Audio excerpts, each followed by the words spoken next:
Doctor बाबा साहब आम्बेडकर तो भंडारा से election हार गए थे, वही डॉक्टर बाबा साहब आम्बेडकर पहली बार पश्चिम बंगाल से जीते।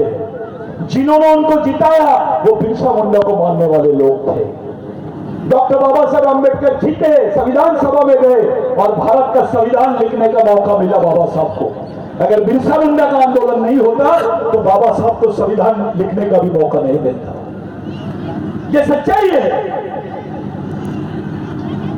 जिसको आप लोग याद कर रहे हैं। आज बिरसा मुंडा ने क्रिश्चियन धर्म लिया, उसको भी छोड़ा, वैष्णव धर्म लिया, उसको भी छोड़ा, हिंदू धर्म लिया, उसको भी छोड़ा और बोला गुलामों का कोई धर्म नहीं होता। हमारी संस्कृति विश्व में सबसे महान है। हमारी संस्कृति हमको लड़ना सिखाती है, संघर्ष करना सिखाती है। अरे आदिवासी में तो प्रथा है, पसीना नहीं निकला तो रोटी को हाथ नहीं लगाते। हमारे लोगों को हंसते हैं, हमको सभ्यता का पाठ पढ़ाया जा रहा है। वो रामदेव बाबा आता है, आदिवासी को बताता है ये योगा कर, वो कर, तो उसको बोलो आदिवासी महिला के इतना 6 फीट का गड्ढा खोद के बता दे, अभी इधर की कमर इधर हो जाएगी। वो रामदेव बाबा नहीं रहेगा, वो कामदेव बाबा रहेगा। आदिवासी को समझाने की जरूरत नहीं है। आदिवासी जमीन पे भगवान का नाम है, इस जमीन के भगवान का नाम आदिवासी है। और सबसे बड़ी बात यह है कि भगवान जब से पैदा नहीं हुआ था तब से इस देश में आदिवासी रहता है। यह सच्चाई है। आदिवासियों के बाद में भगवान निर्माण हुआ, पहले आदिवासी आए। इस देश में भगवान राम को न्याय मिल जाता है लेकिन आदिवासियों को नहीं मिलता है। इस पर बात होनी चाहिए। क्या बात है, तुम्हारा नाम नहीं लिया जा रहा है, तुमको वनवासी बोला जा रहा है, तुमको गिरिजन बोला जा रहा है, तुमको जंगली बोला जा रहा है, तुम्हारी मां बहनों को नंगा घुमाया जा रहा है। क्या बात है? और तुम्हारे गांडू नेता पार्लियामेंट में चुपचाप रहते हैं, बात नहीं करते हैं, तुम्हारे बात करने के लिए भी डरते हैं। तुम्हारे बच्चों को खुलेआम मारा जा रहा है, तुम्हारी खुलेआम हंसी उड़ाई जा रही है, खुलेआम बोला जा रहा है भारत में आदिवासी नहीं रहते हैं।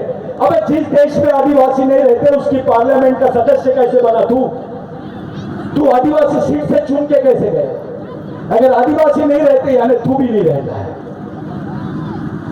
इससे ज्यादा दुखदायी बात कोई हो नहीं सकती। ये जो आज इतने लोग बैठे हैं, ये बच्चे जिन्होंने ये कार्यक्रम किया है, इनके पीछे क्या बेस है? इनका वाली कौन है? जी माने बिरसा मुंडा ने बोला था, जी यानी गार्जियन, ओ यानी ओनर और डी यानी डायरेक्टर, ड्राइवर। GOD गॉड, जो इस देश का गॉड है यानी समाज का पढ़ा लिखा वर्ग समाज का गॉड है, वो तो डॉग बन गया है, उल्टा हो गया है। वो भगवान बनने के बजाय कुत्ता बन गया है। तुम्हारा आदमी तुम्हारे समाज में काम करने को शर्म आती है उसको, और दूसरों के पास जाके जनेऊ पहन के काम करता है। ये सामाजिकता है। ऐसे समाज को बचा लोगे आप? अरे गिने चुने लोग हैं। अबे तू ऑफिसर बना है, तू मिनिस्टर बना है, तू आमदार बना है, विधायक बना है, मंत्री बना है समाज की वजह से। इस समाज को क्या दिया तूने? पागल था टंटा भील, पूरी पब्लिक के सामने बोला जब आखिरी समय टंटा भील को पूछ रहे थे कि भाई आप क्या चाहते हो, अभी आपको फांसी होने वाली, आप क्या चाहते हो? टंटा भील ने बोला, उनकी बहन भी खड़ी थी, परिवार के लोग थे, मैं इनको भी देखना नहीं चाहता, मैं सिर्फ मेरे समाज को देखना चाहता हूं जिसके लिए मैं जिंदा हूं और जिसके लिए मर रहा हूं। ये मामूली बात नहीं है, इसके पीछे एक सोच है। टंटा भील का नाम लो तो अच्छी की फटती है, उसके सामने कोई देश का प्रधानमंत्री भी बात नहीं कर सकता। उनका नाम इतना बड़ा है, टंटा भील अपने आप में सिद्धांत है। 1857 का जो संघर्ष हुआ साहब, वो संघर्ष आदिवासियों ने ही लड़ा। ये मैं नहीं बोलता हूं, ब्रिटिश टाइम्स बोलता है। इन्होंने क्या क्या संघर्ष किए, ये तुमको डराते हैं, तुमको बताते, बरगलाते हैं।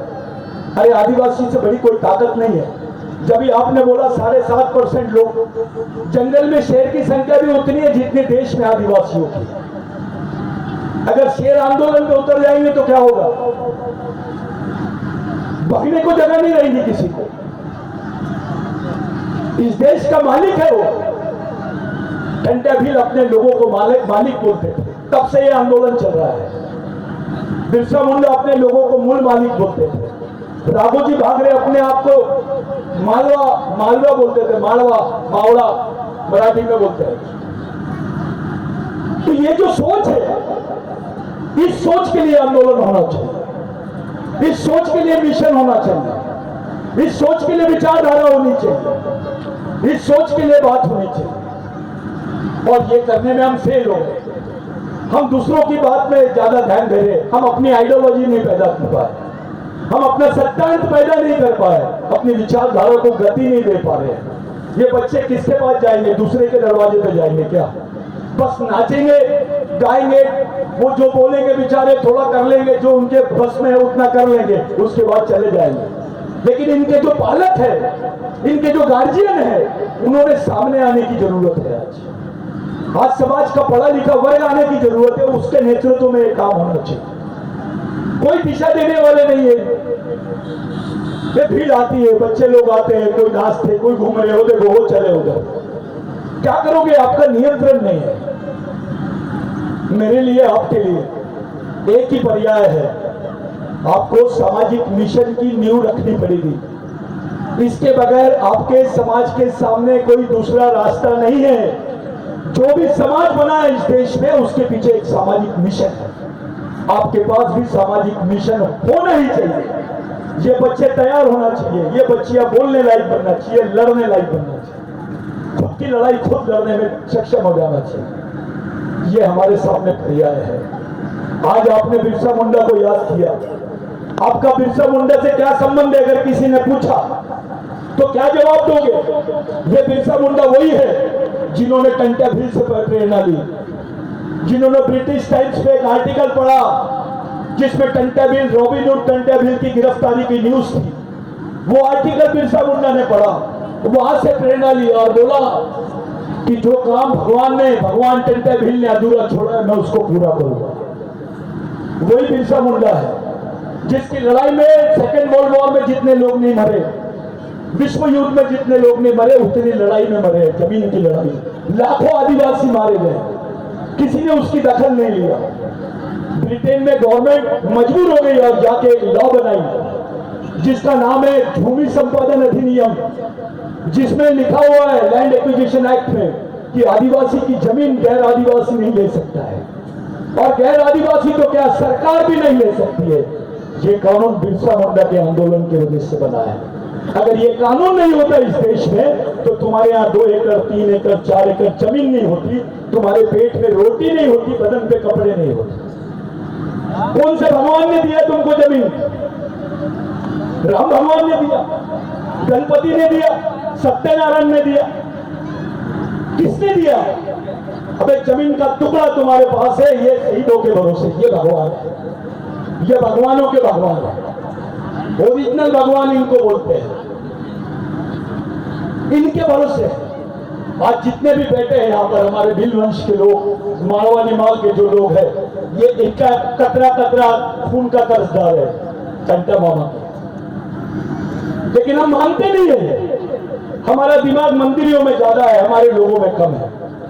अरे तू जिंदा है शहीदों के भरोसे, तू आज आदिवासी बोल के जी रहा है शहीदों के भरोसे, तेरे आरक्षण है शहीदों के भरोसे, तेरी पहचान है शहीदों के भरोसे, और तू पंडितों के भरोसे जा रहा है। बिरसा मुंडा ने बोला, जो मेहनत नहीं करता है, जो मेहनत करने वालों की इज्जत नहीं करता है, मैं उसको नहीं मानता। मैं ऐसे भगवान को नहीं मानता हूं जो ब्राह्मणों की मानता है। मैं ऐसे भगवान को ब्राह्मणों के घर का कुत्ता समझता हूं। ये बिरसा मुंडा ने बोला। बिरसा मुंडा ने बोला, जो समाज विचारों से गरीब रहता है, वो समाज आर्थिक रूप से गरीब रह चलेगा, लेकिन विचारों से नहीं रहना चाहिए। और जो विचारों से गरीब रहता है वो गुलाम पैदा होता है और गुलाम ही मर जाता है। ये बिरसा मुंडा की सोच थी। आप लोगों के लिए, मेरे लिए ये समय बहुत महत्वपूर्ण है। मैं ज्यादा समय नहीं लूंगा, लेकिन हाथ जोड़ के विनती करूंगा आप लोगों से, संगठनवाद, पार्टीवाद, क्षेत्रवाद, व्यक्तिवाद और पूंजीवाद, इसके बीमारी से बाहर निकलो। केवल सामाजिक समाजवाद और सामाजिक मिशन, इसके बारे में सोचो। जो हमारे महापुरुषों ने मिशन चलाया है उसको चलाना ही एकमात्र पर्याय है। दूसरा कोई भगवान तुमको बचा नहीं सकता। कोई भगवान नहीं बचा सकता तुमको। ऊपर से भी आएगा तो नहीं बचाएगा, क्योंकि यहां तो भगवान पंडित का नाम जो ब्राह्मण है वो भगवान के बाप का नाम ब्राह्मण है। रोज भगवान ब्राह्मण की मर्जी से खुलता है और ब्राह्मण की मर्जी से बंद हो जाता है। ब्राह्मण तय करता है कौन से भगवान को कौन से दिन पूजना, जैसे कि रोज कॉल पे बात करता है वो, और हम उसकी बात को मान लेते हैं। अबे आदिवासी को मालूम है पानी कब आएगा, आदिवासी को मालूम है तूफान कब आएगा, आदिवासी को मालूम है फसल कब आएगी। जमीन के भगवान का नाम आदिवासी है। जिसने पहली बार बताया पॉइजन किसको बोलते हैं, जिसने पहली बार बताया अंगार कैसे उगती है, जिसने पहली बार बताया धान कैसे उगता है, वो आदिवासी महिला है जिसने मोहनजोदारो हड़प्पा की संस्कृति में कृषि संस्कृति का संशोधन किया। वो हमारी भारत माता है, ये काल्पनिक भारत माता नहीं।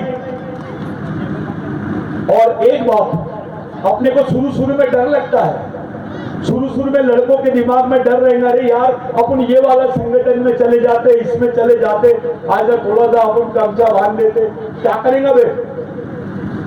गमछा बांध के सुरक्षित हो जाएगा, यही गमछे को फांसी का फंदा बना देंगे। दिमाग में ताकत होनी चाहिए, इसको तैयार करो। ये देश दिमाग से चल रहा है, हम पे जो राज कर रहे हैं वो दिमाग से कर रहे हैं, उसकी काट भी दिमाग से खोजनी पड़ेगी। वो विचारों से वार करते हैं, तुमको भी अपने इतने खतरनाक विचार रखने पड़ेंगे कि सब पे हावी हो जाओ। इसके बगैर तुम्हारे पास कोई चारा नहीं है। और विचारों की लड़ाई लड़ने के लिए शिक्षण और प्रशिक्षण के दो ही रास्ते हैं। शिक्षण तो ले लोगे आप, लेकिन सामाजिक प्रशिक्षण कहां से लोगे? एक मुसलमान भाई अपने बच्चे को 4 साल की उम्र में बताता है, समझाता है कि बेटा ये कुरान शरीफ है, ये तेरे जीने मरने का रास्ता है। एक हिंदू भाई अपने बच्चे को बताता है कि बेटा ये रामायण है, महाभारत है, इससे तेरे को जीना पड़ेगा, ये रास्ता है। एक बौद्ध भाई डॉक्टर बाबा साहब अंबेडकर का ग्रंथ देता है, बुद्धा एंड हिज धम्मा, वो बताता है उसको कि तेरे जीने मरने का मार्ग है। आपके पास कौन सी किताब है साहब? कौन सी किताब आप अपने बच्चों के हाथ में दोगे, बताइए? उसके अलावा क्या है? आज तो संविधान भी नहीं बचा पा रहा है, आप रास्ता नहीं बचा आपके पास। आपकी सोशल कौन सी यूनिट है, कोई सोशल किताब कौन सी है आपके पास कि जो आप अपने बच्चों को दोगे? आप बता सकते हो? आप कोई रास्ता नहीं है आपके पास। आपने तैयारी नहीं की, हमने अपने समाज को लावारिस कर दिया, छोड़ दिया। यह समाज निर्माण की प्रक्रिया ऐसे नहीं होगी, इसके लिए बहुत गंभीर बनना पड़ेगा। ये बच्चे जिन लोगों ने ये कार्यक्रम किए, मैं इनको सैल्यूट करता हूं, क्योंकि चाहे कुछ भी हो, किसी ने उनका साथ दिया होगा नहीं दिया होगा ये बात अलग है, लेकिन मैं उनके हौसले की दाद देता हूं कि उन्होंने इतना सुंदर कार्यक्रम किया। हो सकता है मेरे भाषण से आगे भाग गए होंगे, उनको मेरी बात नहीं समझी होगी, लेकिन जो लोग समझे हैं, कम से कम वो लोगों से मैं उम्मीद करता हूं कि आपने समाज को अगर बचाना चाहते हो तो सामाजिक मिशन ही आखिरी पर्याय है, इसके अलावा कोई दूसरा रास्ता नहीं है। आप पाइली के 50 संगठन बना लो, बिरसा ब्रिगेड बना लो, कोई भी संगठन बना लो, कुछ नहीं होगा जब तक के तुम्हारे दिमाग की दुकान नहीं खुलेगी, दिमाग का कारखाना नहीं खुलेगा, तब तक के हम लोगों को कोई आजादी नहीं मिल सकती। हम दुश्मन से सिर्फ एक ही बात में पीछे है, विचारों से। उस लड़ाई को जीतना है बस। जय बिरसा, जय आदिवासी।